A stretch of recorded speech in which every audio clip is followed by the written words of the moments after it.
Ваня йылда мындай уколдан калмый. Грипптан саклану өчен әнисе белән поликлиникага махсус киләләр. Каждый год стараемся.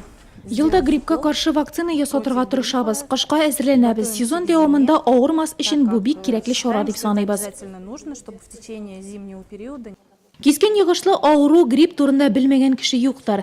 Аны дәвалау һәм кисәтү буенча һәркемнең үз рецепты. Әмма авыр эзлегүләрдән бары вакцина гына саклый ала ди район эпидемиологлары. Основными осложнениями Грипптан соң эзлегүләрнең иң еш очрый торганнары эске сулыш юллары авырулары: отит, синусит, ринит, трахит, пневмония, бронхит, энцефалит, менингит, полирадикул неврит һәм шулай ук йөрәк кан тамырлары системасы авырулары, перикардит һәм миокардитлар. Бүгінгі көндә Нурлат районына 11 меңнән артык дозада вакцина кайтарылган, план исә 26 мең кеше.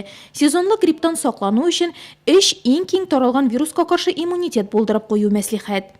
профилактика гриппа. Гриппны профилактикалау ул вакцина ясату. Аның ярдәме белән грипп белән бөтенләй дә авырмаска һәм эзлегүләрне булдырмаска мөмкин.